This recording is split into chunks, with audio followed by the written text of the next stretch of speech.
3W Boboko ya Boka. Boboko ya Boka. 3W.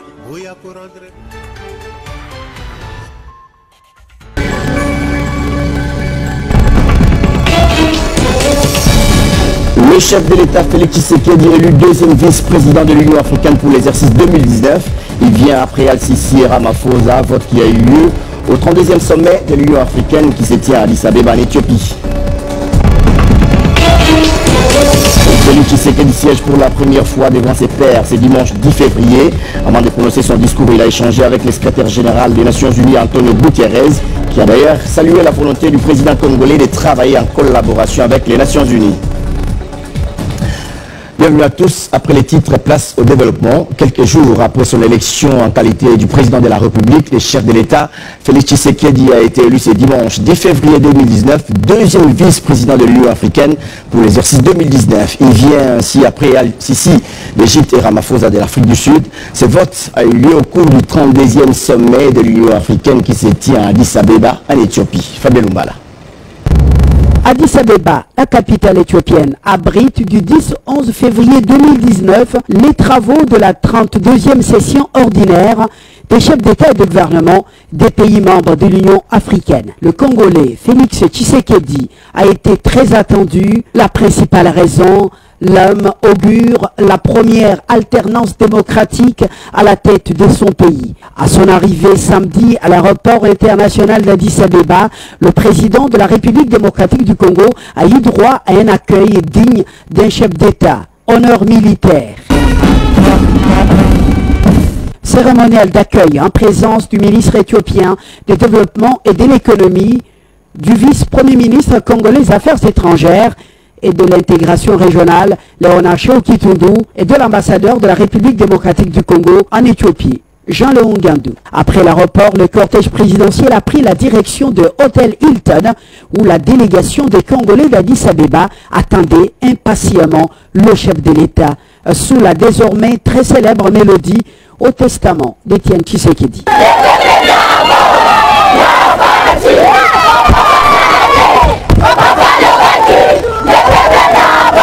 Pas de répit pour le nouveau venu dans la sphère des chefs d'État à l'Union africaine. Aussitôt installé, Félix Tshisekedi s'est entretenu avec son homologue égyptien Abdel Fattah al-Sisi, le président entrant de l'Union africaine. Une toute première rencontre qui se déroule à l'hôtel Sheraton. Au menu, le raffermissement de relations bilatérales et d'amitié entre Kinshasa et le Caire. Il nous a assuré de sa franche collaboration pour soutenir le Congo dans ses efforts de paix et de développement. Dans l'agenda chargé du chef de l'État congolais à Addis Abeba, l'entretien avec son homologue namibien et président en exercice de la SADC. Une rencontre tenue peu avant la concertation des chefs d'État des pays membres de la SADC à marge justement de ce 32e sommet de l'UA. Un événement a signalé à Addis Abeba le chef de l'État congolais, Félix Tshisekedi, qui n'a que quelques semaines à la tête de son pays, vient d'être élu par ses homologues deuxième vice-président de l'Union africaine pour l'exercice 2019, après Al-Sisi et Ramaphosa. L'élection du nouveau dirigeant de la RDC à la deuxième vice-présidence tournante de l'Union africaine est une reconnaissance africaine du numéro 1 de la RDC par l'organisation panafricaine. Un véritable succès diplomatique pour le Congo-Kinshasa qui vient de très loin, surtout quand on connaît les attaques que ce pays a reçues avant et surtout pendant les scrutins du 30 décembre dernier. Voilà, 32e sommet de l'Union africaine, on en parle encore dans ce journal. Félix Tshisekedi s'est adressé à ses pairs pour la première fois sous le thème l'année des réfugiés, des rapatriés, des personnes déplacées pour des solutions durables aux déplacements forcés en Afrique. Regardez. Féliciter M. Abdel Fattah al-Sisi pour sa brillante élection à la tête de cette assemblée des chefs d'État et de gouvernement. Je suis convaincu que vos hautes qualités de leadership, l'attachement historique et avéré de votre pays, l'Égypte, aux idéaux panafricains, vous permettront de diriger efficacement notre organisation tout au long de votre mandat. Je salue également l'action de votre prédécesseur, M. Paul Kagame, président de la République du Rwanda, et le félicite pour le dévouement et la compétence avec lesquels il a rempli son mandat. À son actif, on peut notamment citer le pilotage de la réforme de la Commission, ainsi que son initiative pour assurer l'autonomie financière de notre organisation. Permettez-moi enfin de rendre un vibrant hommage à M. Moussa Faki, président de la Commission africaine, pour les efforts louables et inlassables qu'il ne cesse d'entreprendre pour défendre et promouvoir les objectifs et principes de l'acte constitutif de l'Union africaine. La République démocratique du Congo tient à réaffirmer son engagement à l'accompagner dans la dynamique qu'il entend poursuivre pour la bonne marche de notre organisation continentale. Excellences, Mesdames et Messieurs, il est un fait que la République démocratique du Congo se présente aujourd'hui devant vous dans un contexte particulier qui devrait, j'en suis persuadé, honorer toute l'Afrique. Ce contexte issu des élections qui ont eu lieu le 30 décembre 2018 consacre la toute première alternance démocratique et pacifique du pouvoir depuis notre indépendance, et ce, dans le respect de la Constitution. Cette passation pacifique du pouvoir entre le président sortant et le dirigeant du plus ancien parti d'opposition a démenti tous les pronostics du chaos annoncés à l'issue de ces élections. Elle est la preuve de la maturité politique de notre peuple. À travers tout le pays, cette prouesse démocratique a été largement saluée par nos populations qui n'aspirent qu'à la paix. C'est donc avec un sens très élevé des responsabilités et conscient de la portée historique de cet événement pour le peuple de mon pays, patrie de Patrice Emery Lumumba, que je me présente devant vous. Ce passage de témoin augure également une nouvelle ère où, sur la base de cet acquis démocratique, il nous faut sans relâche ni répit consolider davantage la paix et la sécurité, combattre les antivaleurs, construire un état de droit, renforcer la politique de bon voisinage et le règlement pacifique des différends, neutraliser la nébuleuse des groupes armés qui massacrent et sèment la mort et la désolation dans certaines contrées du pays, tout particulièrement à Beni et à Butembo dans le nord-est. Notre pays a tant souffert depuis qu'il est Congo. Les guerres meurtrières que nous avons vécues devraient interpeller toute l'Afrique et la conscience internationale afin de ne point favoriser ni sponsoriser toute tentative susceptible de faire revivre au peuple congolais les mêmes atrocités que nous cessons de décrier depuis plus de 20 ans. Il n'est donc plus acceptable que mon pays, le Congo, continue d'être indéfiniment victime de la convoitise de ses immenses ressources naturelles. Cependant, à travers des partenariats gagnant-gagnant, la RDC s'engage à apporter sa contribution à toute action visant la mise en valeur de ces ressources naturelles pour le bien-être de l'Afrique et du reste du monde. Alors, il faut savoir aussi que la série des soutiens au chef de l'État continue. La dernière en date est celle du patron de Big Up Group Technologies, El Bienvenu Ikaka, qui, au nom de sa firme, a félicité le président Félix-Antoine Tshisekedi. Ce dernier promet un soutien indéfectible au chef de l'État, particulièrement dans les domaines de la technologie, de l'information et de la communication. Big Up Group Technology Pty Ltd félicite son Excellence, Monsieur le Président Antoine Tshilombo Tshisekedi, et lui assure sa collaboration afin de l'accompagner dans sa mission de développement de ce grand et beau pays que la République démocratique du Congo. L'émergence de la RDC ne pourra se faire que par un processus nécessitant un bon leadership ainsi qu'un système de gestion innovant pour gérer l'administration afin de fournir des services à la population, en particulier avec l'augmentation de la population de la RDC et l'arrivée des nouvelles technologies. Nous les promotons vraiment un bon accompagnement dans la technologie de pointe. C'est le seul apport que nous pouvons lui apporter, c'est le type de travail qu'on peut lui apporter. Et nous sommes prêts pour ça. Et cet outil va lui permettre la bonne gouvernance, le contrôle, la coordination, la planification pour les fils et filles de ce pays. Et puis, le président du bureau provisoire de l'Assemblée nationale, monument de l'UDPS, Gabriel Kyungu Akumwanza, est parmi les signataires de la lettre de 52 pages ayant défié les pouvoirs du maréchal Mobutu et donné ainsi naissance à l'Union pour la démocratie et les progrès sociaux UDPS. Déclaration faite par le secrétaire général adjoint de l'UDPS, Augustin Kabouya, vendredi lors de l'émission Tokimola sur Télé 50. Suivez cet extrait. Au Moni Bitumba Oyo, parmi les signataires, il y a lettre à 52 pages. Gabriel Kyungu Akumwanza avait pris des risques, il y a qu'à défier le pouvoir à Mobutu. Donc par conséquent, la coquille mini côté les manaba propos n'a été. C'est un patriarche, il a parlé, j'ai beaucoup de respect envers lui, mais il n'était pas correct dans le jugement. Parce que le patriarche a réagi après notre sortie médiatique à travers la matinée. Hein? Mais patriarche avant d'Akinewana. D'ailleurs, s'il y a quelqu'un qui peut être content dans l'élection, il y a moi, Mboga Félix Tshisekedi, c'est patriarche Gabriel Kyungu Akumwanza. C'est leur œuvre, puisque l'UDPS est né à partir de la lettre de 52 pages. Au jour, c'est notre monument que nous avons pour le moment, puisque Batouno sur la Koufi, il n'y a que lui qui est resté, et Paul Kapita Chabani, de Batouana, Atabas, Balobi Nangamabe, nous avons protégé, nous avons préféré nous toucher Bangote. Puisque jour na mona qui est na prestation de serment, nous comprenons que non, quand même patriarche a honoré nous salo bango basalaki. Biso te parnia qui est na makamwana to le baki non. Biso moko, il faut te faire entendre voix na biso en tant que UDPS. Au moins ba makamunyo ce patriarche a lobby. Na boyi ko toucher c'est notre patrimoine tous protéger. OK. Ce qui va biloba ne l'Obama qui na mususu. Patriarche c'est notre patrimoine, c'est une valeur pour nous, nous ne pouvons pas l'attaquer. Vous comprenez?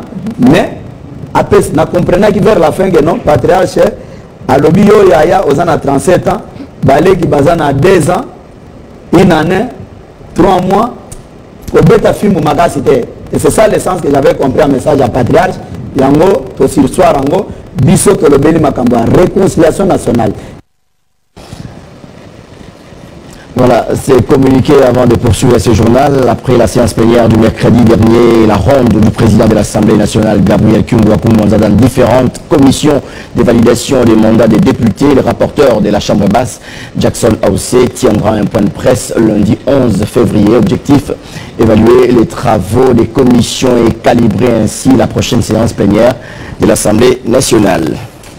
Dans l'actualité également, la situation sécuritaire à Yumbi, dans la province du Maïndombe, préoccupe au plus haut niveau les autorités du pays. Une guerre interethnique qui a pour cause les conflits fonciers a occasionné les déplacements de plus ou moins 17 000 réfugiés au Congo-Brazzaville. Et pour mettre fin à ces fléaux, une commission mixte devrait être mise en place pour faciliter le retour de ces réfugiés. Je vous propose ici d'écouter à ce sujet le ministre délégué en charge des Congolais de l'étranger, Emmanuel Ilunga. Effectivement, il y a une commission qui était à Yumbi pour enquêter, pour chercher à comprendre qu'est-ce qui s'est passé, qu'est-ce qui se passe, pourquoi les Congolais entre eux peuvent aller jusqu'à ces extrémités, comme si on se battait avec des pays étrangers. Ils sont de l'autre côté à Brazzaville. Moi, je leur ai promis que je reviendrai. Je vais faire rapport à la hiérarchie et je reviendrai vous voir, mais cette fois-ci, si je reviens, c'est pour vous prendre qu'on rentre chez nous. Ils ont dit, donnez-nous au moins des tonnes pour que nous puissions nous-mêmes construire nos maisons, ne serait-ce qu'avec des briques en terre battue. Et j'ai fait rapport au Premier ministre qui est favorable et qui a signé un ordre, mais hélas, ça a été freiné, pas éliminé, freiné parce qu'il y a eu des festivités, il y a eu d'abord l'investiture du nouveau chef de l'État, et puis il y a eu un temps mort. Maintenant, le président de la République, le chef de l'État, dans son discours d'investiture, a souligné cette question de Yumbi. Ça veut dire que c'est un problème auquel il fait allusion personnellement. Donc l'importance, il accorde une importance assez conséquente. Il a souligné cette question qui doit régler ça. Il l'a dit. Et donc, après sa tournée, il a répété encore à Brazzaville que les solutions sont là. Donc nous attendons les instructions du chef de l'État pour non seulement il y a obligation d'avoir 2 commissions. Donc une commission que je vais conduire en dehors de notre territoire, donc que je vais amener à Brazzaville, et une autre commission d'intégration, comme on a prévu, ici chez nous, mais à Yumbi, qui va recevoir nos compatriotes qui vont revenir pour pouvoir les installer, les intégrer et leur donner la possibilité d'échanger pour se tolérer, pour que plus jamais ces genres de comportements ne reviennent plus chez nous. Direction de la province de Chuapa pour parler du lancement des travaux de réhabilitation de l'axe routier reliant cette province à celle de l'Équateur. L'opération est prévue pour la 2e quinzaine du mois de février. En provenance de Kinshasa, le gouverneur de cette entité territoriale, Pancréa Bongo, l'a annoncé en présence de la presse équatorienne ce week-end. Suivez. La 2e quinzaine du mois de février de l'année en cours sera consacrée à la réhabilitation du réseau routier de la Chuapa, financé par fonds propres de cette province par son gouverneur Bongo Pancréa.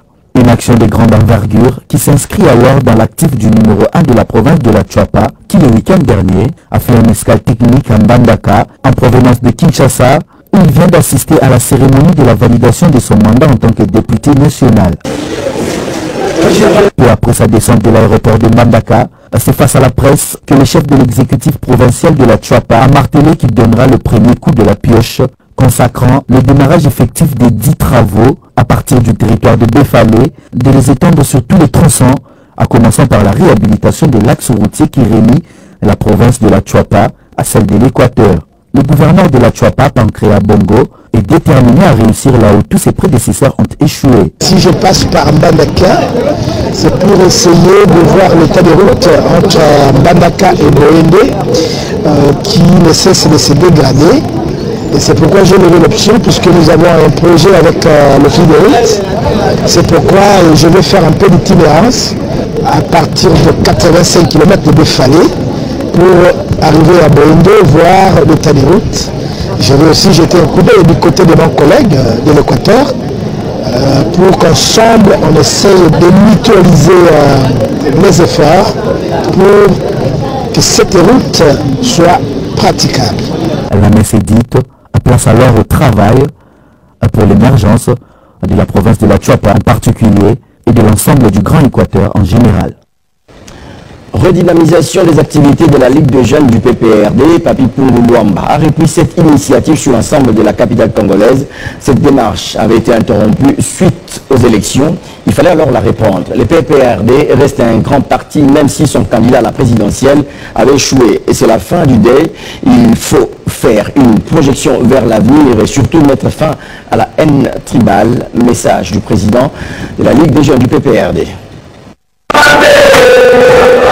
Quand bien même la campagne électorale de novembre 2018 a interrompu momentanément la tournée dans les différents districts de Kinshasa, tournée initiée par le président de la Ligue des jeunes du PPRD afin de redynamiser les activités à la base, eh bien, Papi Pungu a repris cette belle initiative. Ses contacts directs avec les jeunes militants du brave district de Tchangou démontrent à suffisance l'importance qu'il accorde à sa tâche, celle d'encadrer politiquement la jeunesse du parti, peu importe la distance où elle se trouve. Tous suspendus à ses lèvres, Papi Pungu a mis l'accent sur l'amour du parti et le travail bien fait, 2 atouts indispensables selon lui pour faire du PPRD une grande machine politique capable d'influencer la marche du pays vers les progrès. Aujourd'hui, nous sommes venus dire à nos amis de Tchangou que Joseph Kabila Kabange, notre leader, le modèle de la démocratie, est notre président du parti. Et que nous devons lever le deuil parce que nous n'avons pas gagné les élections présidentielles, nous devons plutôt nous préparer pour les élections de 2023. Raison pour laquelle nous disons à partir de Tchangou que cette même flamme militante de résistance et de résilience qui avait animé il y a de cela 18 ans, 20 ans, pour que nous puissions encore reconquérir le pouvoir, que cette même flamme puisse partir de Tchangou afin de préparer dès maintenant les élections prévues en 2023. Et la paix pour tous vont obliger pour consolider la jeune démocratie en République démocratique du Congo, a encore une fois inspiré le président national de la Ligue des jeunes. Nous avons profité aussi de l'occasion pour dire à la jeunesse de Tchangou, qui est une jeunesse nationaliste, qui est une jeunesse patriotique, de ne pas céder à toute forme de violence ou de discours qui poussent à la haine. Nous sommes un seul peuple, nous sommes une seule nation, nous sommes un seul district de Tchangou. C'est sur cette note, axée sur le vivre ensemble, prôné par le président de la Ligue des jeunes du PPRD, que la manifestation a pris fin. Allez, on prend cette fois le couple Boaké qui a effectué ce samedi une descente au quartier compris entre Yolo et Kimbangu. Objectif, inspecter les travaux de construction du pont reliant les deux quartiers de la commune de Kalamou. Cet ouvrage qui permettra à la population de Yolo et Kimbangu de traverser sans problème, contrairement à l'ancien pont, et les travaux sont à l'étape de finissage avec l'écoulement des bétons. Le couple Egwaki, animé par le souci de voir la population de ces coins de la capitale, d'être à l'aise pendant la saison des pluies, ce couple n'a jamais cessé d'assister la population par plusieurs actions dans le domaine de la salubrité publique. On a fait initier le travaux de ces ponts. Ce n'était pas dans le but de gagner un électorat quelconque. Nous l'avions fait par le souci du bien-être de la population de ce point, qui après le grand pluie sont toujours vraiment enclavés. Il y a des mamans qu'on transporte par des dos, par des jeunes gens. Les œuvres du vice-ministre de la Pétentique ne se limitent pas à Kinshasa. Omer Egwake est entendu à l'intérieur du pays avec la construction des marchés modernes à Bumba et Ebunda, où il s'est approprié le programme de la révolution de la modernité. D'autres actions seront entreprises pour stimuler les Congolais à poser des actes sociaux en faveur de la population, précise Omer Egwaki. Le leader des Bangala a par ailleurs annoncé la reprise des activités politiques sur toute l'étendue du territoire national pour convoitiser les Congolais à bannir la haine, le tribalisme, la xénophobie et de cultiver la paix dans notre pays, la République démocratique du Congo. Et en sport, championnat national de Ligue 1 d'abord, il y avait un choc des titans ce dimanche au stade des Martyrs de la Pentecôte. Les Dari Claire Motema Pembe recevaient la formation de Sa Majesté Sanga Balende pour le compte de la 19e journée. Ni vainqueur, ni vaincu dans ce duel où les Immaculés ont été rejoints au score.